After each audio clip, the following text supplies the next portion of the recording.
simples. Massa crua!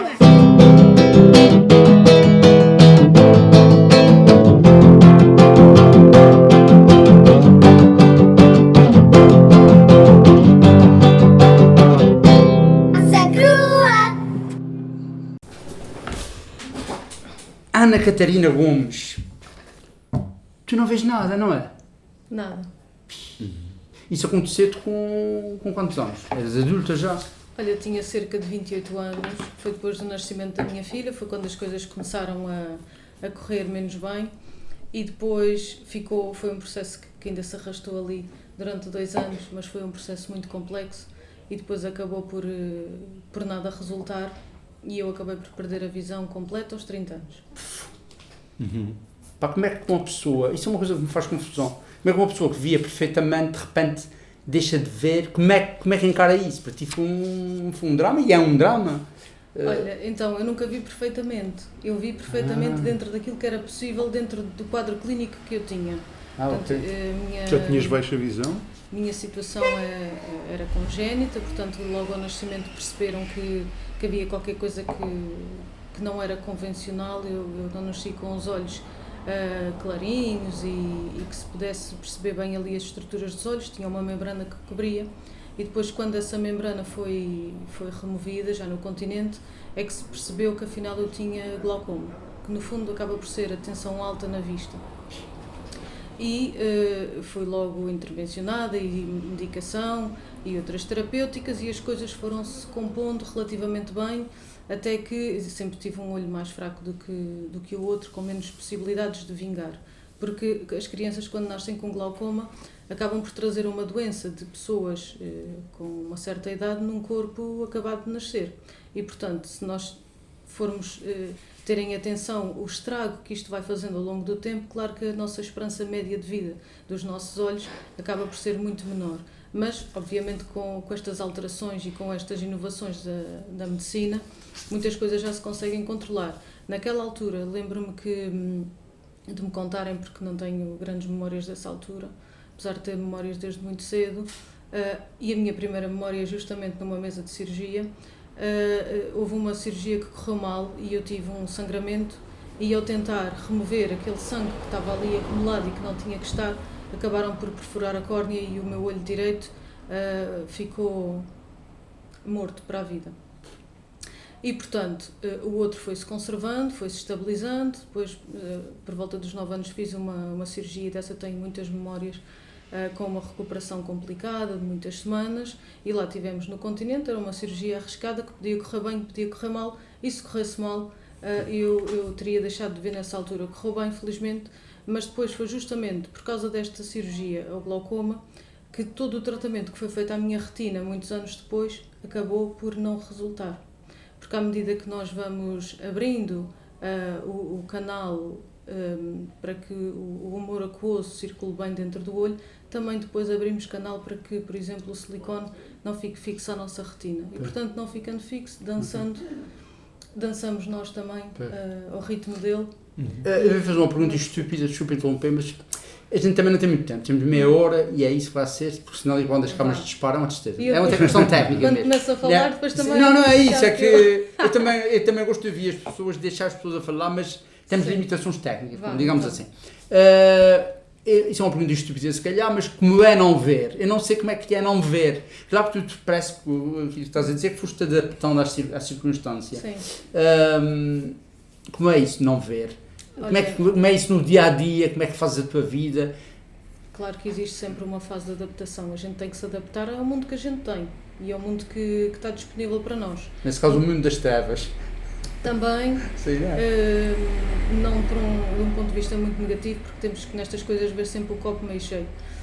Mas se me perguntares o que é não ver nada, eu não sei exatamente o que é não ver nada a não ser do meu olho direito, porque é o único que não tem qualquer capacidade de absorver luz. Eu ainda tenho uma pequena, muito ligeira e muito ténue percepção luminosa do olho esquerdo, mas posso-te dizer que não ver nada, com esta experiência que tenho lateralmente da minha direita, é como se tu tivesses à tua frente a tua retaguarda.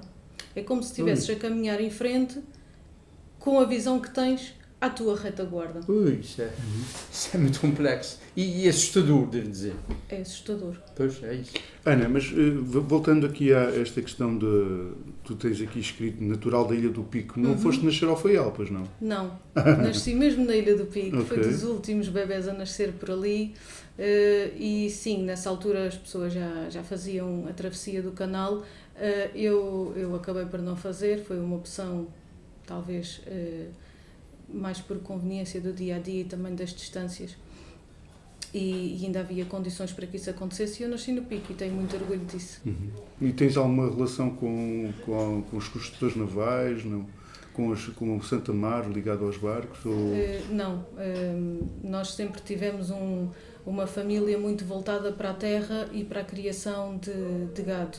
Essa parte da construção naval também acabava por ser sempre muito familiar, mas não é do nosso ramo. Claro que de vez em quando havia pessoas que transitavam entre estas áreas porque era preciso ganhar a vida, e eles acabavam por ter um pezinho cá, outro lá, mas nós, em essência, fomos sempre da terra, de cultivar a terra, interagir com todos os elementos da natureza. Como é que era uma infância de uma criança no Pico, naquela altura? Comum, muita liberdade, muita possibilidade de sermos criativos e de brincarmos na terra e de fazermos as nossas coisinhas na terra, ou fazíamos os lagos, os bolos de terra, os chazinhos com aquelas ervas todas ali machucadas. Mas quer dizer, é muito diferente do que a vida de hoje em dia, mesmo na própria terra. E, sobretudo, em relação à vida da cidade, não tem nada a ver. Nós ainda conseguíamos e ainda hoje se consegue. As crianças andam muito livres ali, não há grandes perigos, não há assim uns contextos muito diferentes daquilo que era antigamente, mas claro, também os entretenimentos hoje são outros. Toda a gente gosta de telemóveis, toda a gente gosta de ficar em casa e ver séries. Nós tínhamos só a RTP Açores. Muito mais tarde é que tivemos a RTP1 e então muito mais tarde é que tivemos as TV Cabos, que nos permitiam ver os outros canais nacionais e internacionais. Por isso era sempre naquela expectativa, vamos brincar, até a hora que deu os bonequinhos, macaquinhos, a gente ia ver os macaquinos. E costumavas ir às piscinas naturais do Pico? Nadar a minha um freguesia pouco, tem um porto de pesca e onde se arriavam os barcos. E é lá que a gente nada e que ainda hoje em dia, quando posso e vou ao Pico, passo sempre lá. Não há água como aquela, nem há sítio como aquele. É verdade, o Pico tem esse lado de ser provavelmente das ilhas onde é mais fácil tomar banho, provavelmente deve ser das ilhas. E lá está, essa facilidade com que as pessoas dão um mergulho e depois não levam areia para casa, portanto é essa... Às vezes levam umas lapas, os caranguejos. O pessoal do Pico é muito hospitaleiro, pá, é malta que gosta de receber e tal. Tens isso em ti? Gostamos e temos condições para isso, porque não há gastronomia como a nossa, e eu estou aqui a gabar-me, mas também... Diz que és cozinheira também, isso aí ainda temos de falar nisso. Eu gosto sobretudo de ir fazer aquelas comidas... tradicionais, que a gente comia em casa. Gosto de fazer aquelas sopas inteiras. Tu achas que essas comidas estão a desaparecer? Tens alguma ideia acho que disso? estão a entrar um bocado em desuso. As pessoas já não têm o seu paladar preparado para certo tipo de comidas. Nem paciência para cozinhar, se calhar? Talvez nem paciência. Falando ainda dessa hospitalidade picuense ou picarol todo, diz aqui que tu, no resumé, como dizem os americanos, que preparaste para a gente, e eu te pedi, que tu voluntariamente ensinaste braille. Diz-se braille. Braille. Aportuguesamos. É português. Sim. Sim? Sim. Isso, há muita gente com essa circunstância, vou chamar de circunstância. Olha, A circunstância que... nem tanto, porque o braille é a única forma de que as pessoas cegas têm acesso à palavra escrita, ou seja, nós não conseguimos aprender a escrever se não for pelo braille. Não, eu estava a perguntar se havia muita gente... em fase de aprendizagem? Não, com a deficiência em si. Com a deficiência visual? Sim. Sim, os últimos censos dizem-nos que os Açores têm mais de 7 mil pessoas com deficiência visual. Fazia ideia. Sim. Obviamente que nem todos conhecem o braille, nem todos têm já capacidade tátil para o aprender. Agora, temos que reconhecer que não há outro método que permita este acesso à palavra, como vos disse, e que para crianças em idade de aprendizagem é fundamental. Porque ela é a base de tudo. Claro, claro. Por exemplo, mandei-te mensagem pelo... Eu estava a hesitar se mandava mensagem, se telefonava diretamente, e tu respondeste-me imediatamente. Como é que isso funciona? Eu utilizo um telemóvel com leitor de ecrã. O que nós usamos, a maior parte das pessoas cegas é o iOS, são os iPhones, porque nos trazem condições de acessibilidade ainda assim muito diferenciadas e como é um sistema nativo, o próprio desempenho do equipamento é muito melhor. E no fundo aquilo que ele vai fazer é verbalizar tudo aquilo que está no ecrã. Claro que, que não há perfeições, há coisas que ele não descreve. Tens que adaptar. Dá-te ali umas ideias sobre o que é que possa estar numa imagem ou assim, mas inteligência artificial também, quando se une a este tipo de sistemas, é como em tudo, tem a possibilidade de errar e nós temos que contar com isso. Agora, sem a tecnologia também seria muito difícil hoje em dia nós conseguirmos viver e ter uma vida independente. Claro. Ana, voltando um bocadinho ao teu percurso, portanto, quando é que sais do Pico para vir para São Miguel estudar? Olha, eu saio do Pico em 2004, quando acabo o secundário, depois venho fazer o curso, a licenciatura, e venho para aqui viver e fico aqui 4 anos, não apanhei as licenciaturas. E aí conheces as tais amigas da terceira que dizes que te influenciaram no sotaque? Sim, vivi com colegas da terceira, também do continente, também... Enfim, eu vivi em 2 casas que traziam essas diferenças de pessoas diferentes, com histórias diferentes, e conseguíamos conviver ali todos juntos. Não é fácil, porque cada uma tem a sua forma de ser, de estar, até de arrumar as coisas, e quando nós partilhamos espaços temos que nos ir adaptando. Mas é tudo fundamental para o nosso desenvolvimento pessoal. E parece-me que... Foi nessa altura que estudaste Serviço Social? Foi. E concluíste o curso, fizeste um curso normal? Tudo normal, portanto... Aliás, no ensino superior, naquela altura, hoje em dia ainda é complicado, embora já existam também algumas tecnologias que nos apoiam, mas do ponto de vista da preparação destas instituições de ensino, claro que ainda há muita coisa a fazer, já muita coisa foi feita, mas ou nós somos muito resilientes e estamos muito certos daquilo que queremos e dos nossos objetivos, ou então as coisas não acontecem, porque para já uma coisa é nós estarmos na nossa casa e irmos estudar, outra coisa é nós sairmos da nossa casa, adotarmos uma casa para ser nossa, conseguirmos ter capacidade de gerir os nossos recursos, o nosso tempo, as nossas finanças e conseguirmos manter aqui e ao mesmo tempo estudar e... Ora. Vai vendo as horas. Esqueci-me de dizer. Corta. Não, isso é sempre para a frente. Eu percebi, Mário Roberto. Sim, é só para... Eu percebi. Não é. É para agora, para a gente depois dá para encerrar a coisa. Só para...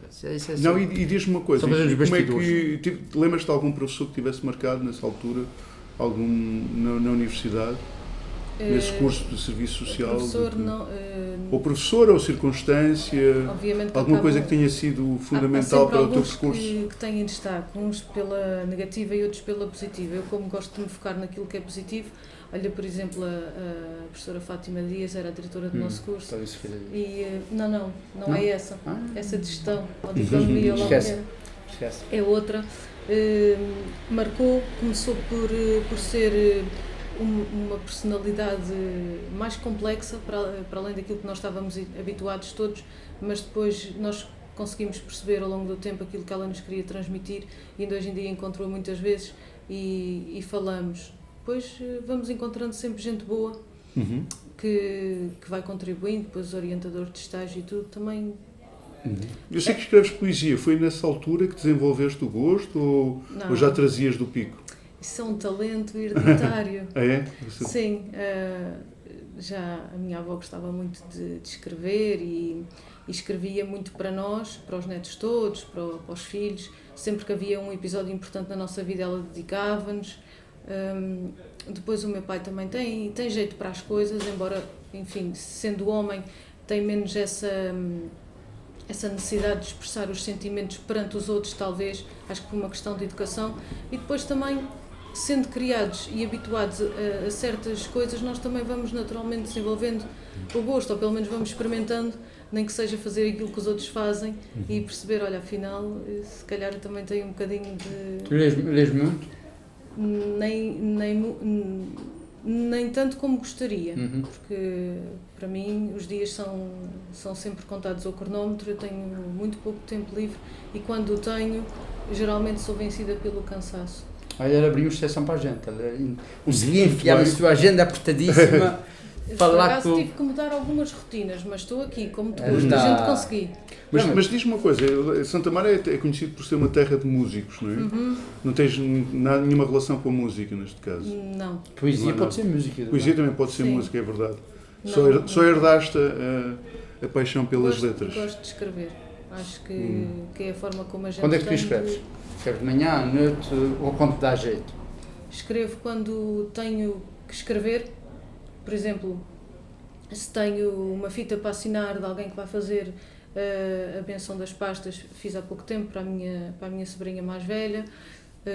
Quando aparece alguma oportunidade de eu participar em alguma publicação, também escrevo. Se eu acho que tenho possibilidades de ver aquilo que eu faço publicado. E se não tiver outra possibilidade, nos momentos mais nostálgicos, é as alturas em que as ideias vão fluindo muito. A maternidade é uma coisa que tinhas aqui escrito como algo importante, não é? Como É algo importante. É uma das coisas mais importantes para ti, se calhar. Os nossos filhos acabam por ser a nossa continuidade. Eles, enfim, quantos tens? Desculpa. Tenho só uma. Só tens uma filha. Tenho só uma que já está crescida e essa sim gosta muito de música e toca harpa e está no conservatório. Belo instrumento. Quantos anos é essa? Ela tem 11. 11 anos. Foi ela que tocou na abertura do ok. Como é que ela se chama? Clara. Clara. Oh, Clara, estamos aqui com a tua mãe, não sei se te importas, estás aí a olhar para o relógio. Quantos anos é que ela tem? Tem 11. 11 anos. Deixa-me só fazer uma pergunta que se calhar já estamos aqui. De que horas são? Tem calma, depois cortas. Sim, mas aí é mais... não quero cortar nada, eu gosto da conversa na íntegra. Como é que reage a sociedade aqui de São Miguel em relação a pessoas que não vêem?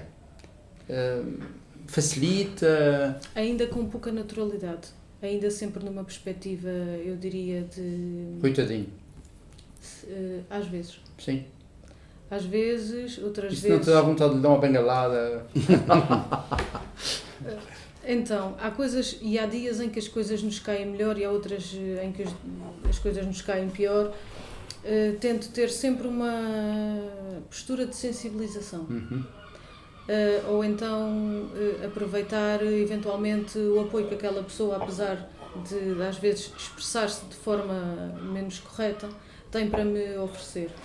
E pronto, eu acredito que as pessoas que se vão cruzando com pessoas cegas ou com pessoas com outro tipo de deficiência ou situação, também à medida que essas situações vão surgindo, também vão modelando. Se formos falar das camadas mais jovens, eles já trazem muita naturalidade a estas nossas necessidades. Isso é interessante e dá-nos esperança, não é? O que é que tu queres dizer com expressar-se de forma menos correta? Há malta que se expressa de forma menos correta. Olha, por exemplo, o coitadinho, como dizias,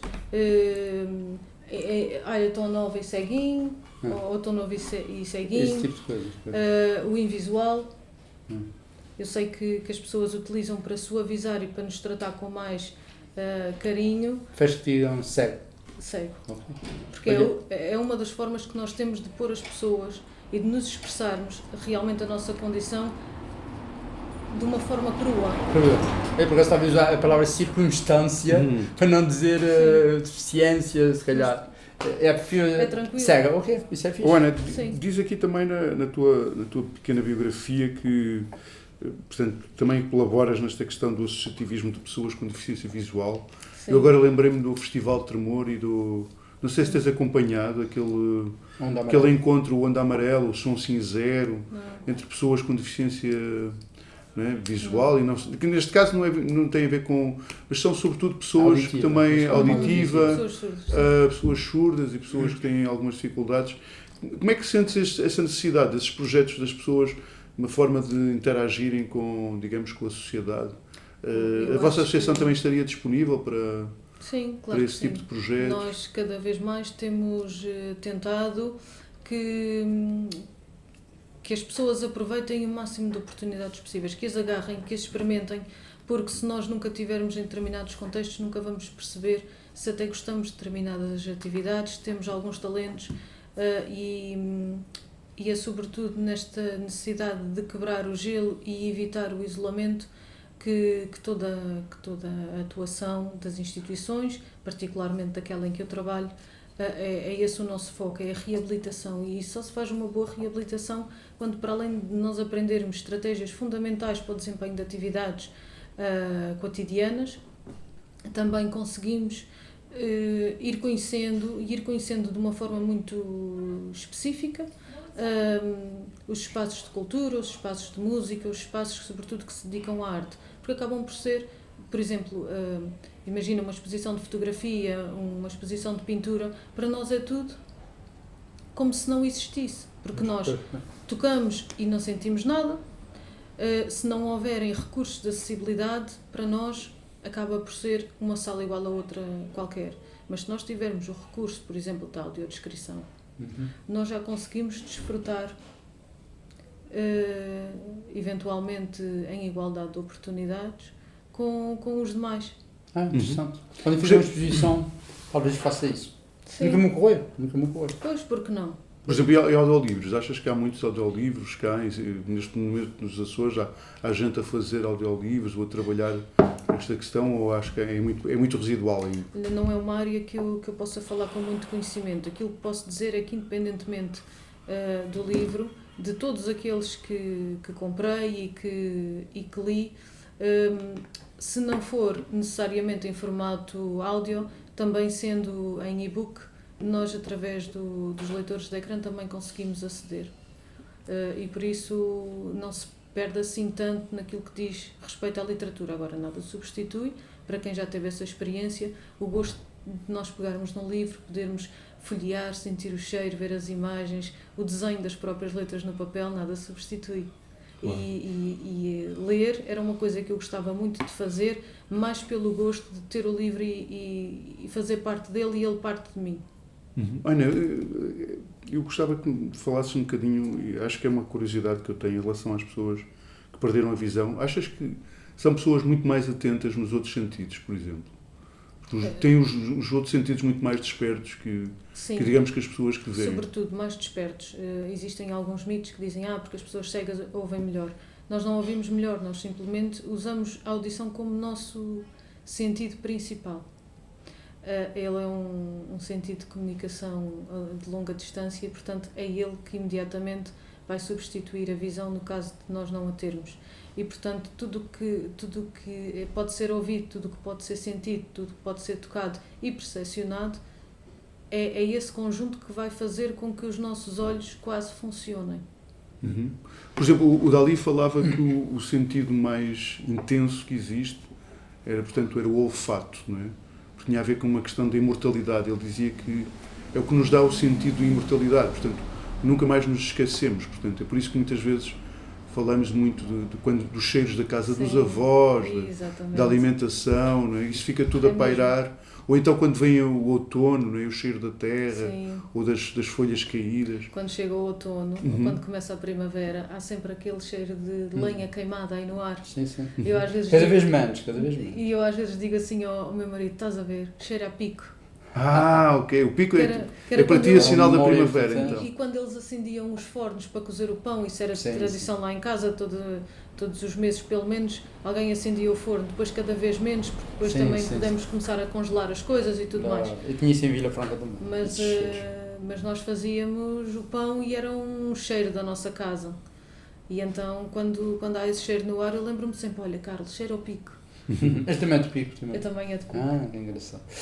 Alguma coisa mais a acrescentar, Ana Catarina? Da minha parte, não. Não, uma pergunta Espero mais. ter respondido a todas as perguntas. Mas a gente ficava aqui toda a tarde na conversa. Pois é. Só que é para não dar. Ana Catarina, foi um prazer. Obrigada. Muito obrigado. Muito Obrigada obrigado a vocês. por E da saciar a próxima vez, curiosidade. vamos chamar-te outra vez numa próxima vez, Boa. daqui a 20 anos, para, ver, para Tá fazer uma bem. atualização. Ainda está mais ou menos, ainda está mais ou menos bem conservada, e bem sim senhor. Não sei se já vais ter força para ligar a câmara, Se calhar já vai restando as voltas mas para ali. talvez, ainda corra bem.